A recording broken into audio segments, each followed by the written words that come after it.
Student, हमारा जो next part है इसे कहते हैं फिजिक्स। फिजिक्स क्या होता है? ये कॉमन पाथवे है for both the incoming air from the nasal passage and bolus from the buccal cavity. ठीक। फिजिक्स क्या है? ये 3 पार्टों में डिवाइड होता है। जो पहला पार्ट होता है नेसोफिजिक्स, दूसरा पार्ट ओरोफिजिक्स एंड तीसरा रिंगोफिजिक्स। ठीक। अब जो फिजिक्स होता है, जैसे जो फिजिक्स है, मैं इसे ऐसे ड्रॉ करूँ तो इसकी जो रूफ होती है, ये जो चीज़ है, ये होती है आपकी, it is A part of skull. ये स्कल का जो निचला हिस्सा है, हमें पता है कि हमारी स्कल क्या है, हॉलो होती है अंदर से। तो जो नीचे वाला पार्ट होता है वो क्या है, रूफ बनाता है हमारे फिजिक्स की। ठीक है, यहाँ पे लिखा है the base of the skull form its roof, the nose and mouth open into it. Nose और माउथ का कॉमन पैसेज है यहाँ पे। अब टॉन्सिल्स यहाँ पे प्रेजेंट होते हैं ना। Tonsils are the lymph node present at the back of नेसोफिजिक्स।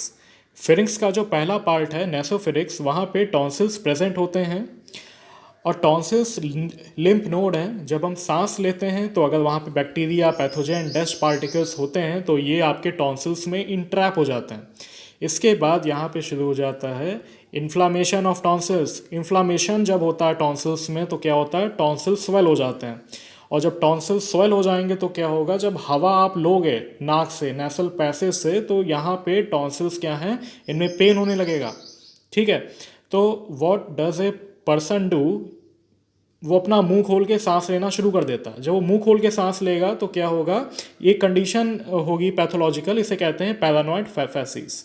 तो it is a kind of disease कि जब due to the inflammation of the tonsils the person open his और हर माउथ एंड ब्रीथ। ठीक है, तो ये आपको याद करना है। इसके बाद नेक्स्ट पार्ट आता है आपका ईसोफेगस। ईसोफेगस को फूड पाइप भी कहते हैं, ये याद रखना।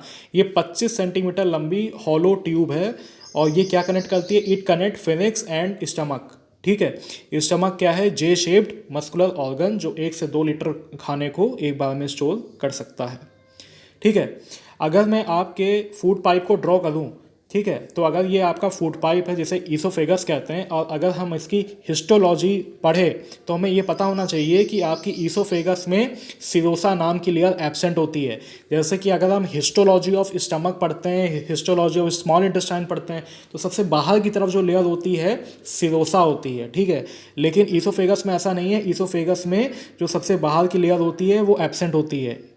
हिस्टोलॉजी ऑफ ईसोफेगस में केवल 3 लेयर होती हैं। जो बिल्कुल अंदर की लेयर होती है उसे हम लोग क्या कहते हैं, उसे कहते हैं म्यूकोसा। ठीक है, बिल्कुल अंदर की लेयर होती है हमारी म्यूकोसा।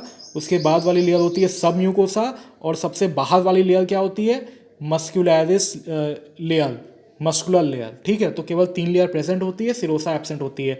तो बहुत इंपॉर्टेंट क्वेश्चन है जो ऑब्जेक्टिव में पूछा जाता है कि कौन सी लेयर प्रेजेंट नहीं होती है ईसोफेगस में, तो आप क्या बताओगे, serosa is absent in oesophagus. ठीक। अब आता है आपका स्टमक।